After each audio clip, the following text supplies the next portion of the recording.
Muito bom dia para quem está pescando, muito boa tarde para quem está na roça e muito boa noite para quem está na rede. A gente está começando mais uma aula Didatização 2. E essa é a terceira parte e última dessa aula 2. E nessa aula, eu, professor Glauber, vou apresentar para vocês o capítulo 4, que começa na página 24, do livro da professora Bassani, com o qual a gente está trabalhando. No capítulo 4, a professora Bassani fala sobre os retratos de bilinguismo e multilinguismo nas comunidades indígenas brasileiras. Então é interessante que vocês prestem bastante atenção, porque embora mais curto, esse capítulo ele é bem substancial para a tarefa que vocês vão ter pela frente nessa disciplina e também para as tarefas para as quais vocês estão sendo preparados para atuarem no futuro na educação escolar indígena. Bom, já deve estar claro para muitas pessoas que o Brasil não é um país monolíngue, em que em algumas dessas comunidades ocorre situação de bilinguismo ou multilinguismo. A gente vai nessa aula trazer um estudo de caso sobre uma cidade multilingüe do estado de Amazonas, relatado por Oliveira em 2009. A cidade, no caso, é São Gabriel da Cachoeira. Lembra que lá na aula 2, no caso, a professora Bassani se refere à aula 2 daqui do nosso livro, em que ela fala sobre bilinguismo, ela falou lá sobre a breve história das línguas no Brasil. E ela relatou que foi nessa cidade que o Nhangatu se tornou a primeira língua indígena cooficializada em território brasileiro, juntamente com o tucano e o baniwa. Ou seja, o Brasil, embora oficialmente monolíngue, ou seja, tem o português como língua nacional, em algumas cidades você consegue ter uma cooficialização, um reconhecimento também de outras línguas, e no caso, essas línguas indígenas, o tucano, o baniwa e o Inhangatu. São Gabriel da Cachoeira é um município que se localiza no centro da região do Alto Rio Negro, no norte do Amazonas, em fronteira ali com a Colômbia e a Venezuela. Em 2014, a população era cerca de 42.300 habitantes, ou seja, uma população semelhante à de Oiapoque. Oiapoque talvez seja um pouco menor. Na página 25 ela segue, dizendo que Oliveira, 2009, afirma que o núcleo urbano da cidade se estendia por uma região de 112 mil km² e abrigava cerca de 10 mil habitantes. Nessa região estavam abrigadas 409 aldeias, nas quais funcionavam 165 escolas indígenas bilíngues de ensino fundamental, de primeira a quarta série. Uma das marcas da cidade, e o que nos interessa destacar nessa aula, é a grande riqueza linguística do município. Abre aspas. Com 95% da população sendo de origem indígena, São Gabriel da Cachoeira é possivelmente o lugar mais plurilingüe das Américas.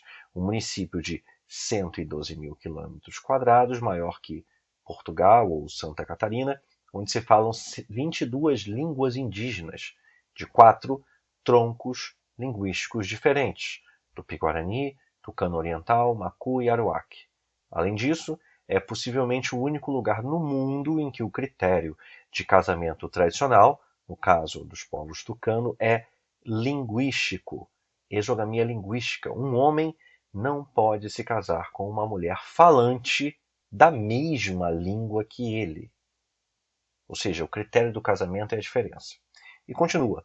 Já o Nhangatu, língua geral de base tupi, foi introduzido pelos missionários e é falado pelos povos Baré, Uerequena e algumas comunidades baniwa. O município é reconhecido como município indígena, pois tem 95% de sua população formada por indígenas.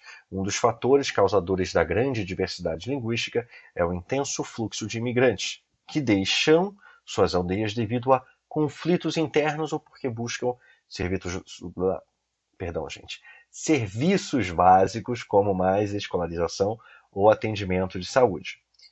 Outro fator que contribui para o multilinguismo é a distribuição aleatória de terrenos, especialmente em 3 bairros considerados essencialmente indígenas, como Navaru, Areal e Tirirical, ou seja, a distribuição de terrenos não se dá por critérios étnicos ou de procedência, o que cria vizinhanças mistas, multiculturais e multilíngues. Ou seja, São Gabriel da Cachoeira é um lugar muito pequenininho, com muitas línguas diferentes, muitas etnias diferentes, e que está ali, que tem essa dinâmica já há muito e muito tempo. Uma cidade basicamente plurilingüe. Vamos ver um pouquinho agora em relação às práticas linguísticas do dia a dia de famílias que são bilíngues, ou seja, que é a realidade dessas pessoas, como é que é o dia a dia delas de convivência interlinguística. Na página 26, a gente vê alguns relatos familiares do bairro Areal. Aí tem o primeiro relato, em que a gente tem, no primeiro caso, o autor relata a entrevista com um morador tucano e expõe a proximidade com outras 5 famílias da vizinhança. O desenho abaixo ilustra a distribuição das 6 casas, das 6 famílias, citadas na entrevista. A seguir, ela descreve sistematicamente a situação linguística de cada lar. Então veja, tem aí as várias casinhas tucano, tucano, uma baniwa, outra tucano, e outras em que se falava inclusive português e castelhano, ou seja, espanhol. No relato 2, na página 27, a autora mostra uma situação um pouquinho diferente, em que você tem uma entrevista com o homem Bará, expõe a proximidade com outras 5 famílias da vizinhança. E aí no desenho, que eu vou descrever rapidamente para vocês, você tem 6 casas das 6 famílias envolvidas. Então veja, você tem casas em que se fala tucano, outras que se fala Nhengatu e português, Baniwa, tucano e assim por diante.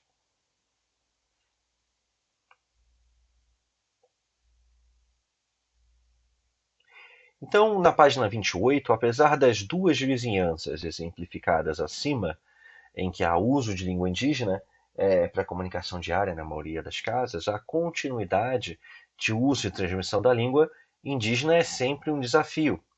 Isso se dá em grande medida por causa do aumento do uso do português nas diversas esferas da vida daquela população. É aquilo que eu disse na segunda parte dessa aula, pessoal.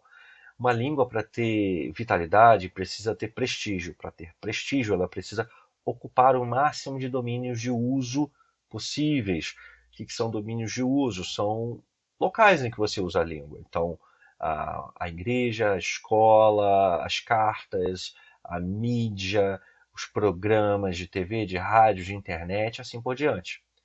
E ela continua: praticamente todas as crianças falam português, e em muitos casos como primeira língua fora do ambiente familiar.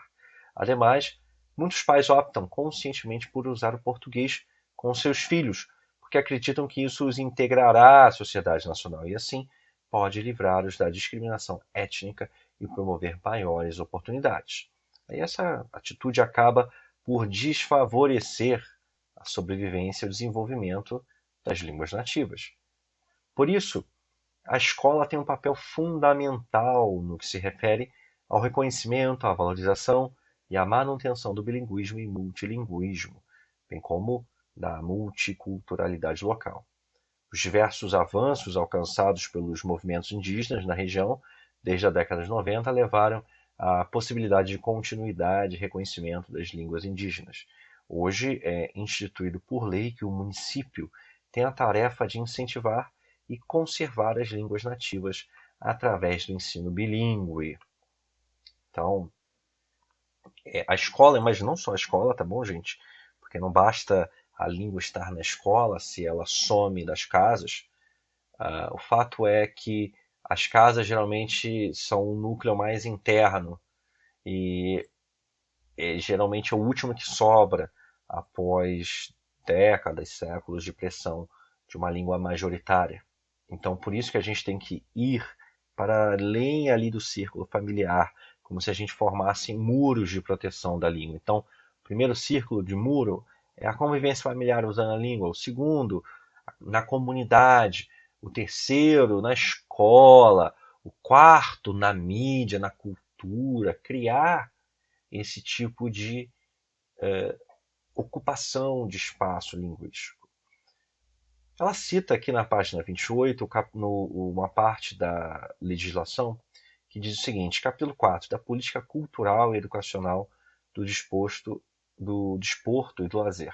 Seção 2, a educação. Artigo 266.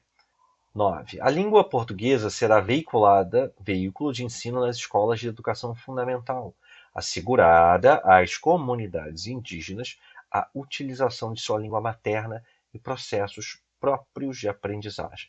Caberá ao município incentivar a conservação de língua nativa com ensino bilíngue. Então, cabe aos municípios incentivar. Então, a esfera de atuação da política linguística no Brasil, o espaço institucional que a gente tem por lei, atualmente é o espaço municipal. Então, com quem que a gente fala, com quem a gente articula para poder ter políticas linguísticas em prol da nossa língua?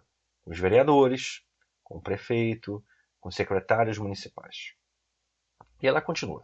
Assim, o ensino bilíngue de qualidade oferecido pelos municípios se torna uma das principais formas de preservação dessas línguas, sendo a produção de material didático bilíngue e a formação de professores indígenas ferramentas fundamentais e valiosas.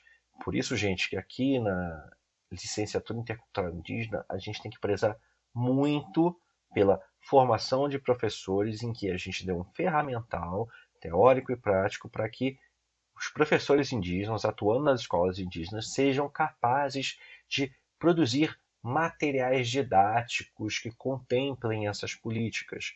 Se vocês são capazes de pensar, de abstrair, mas não de produzir seus próprios materiais, certamente não vai ser a partir de políticas de cima para baixo que vocês vão consegui-lo. Então é muito importante que vocês tenham isso em mente, que a luta é local.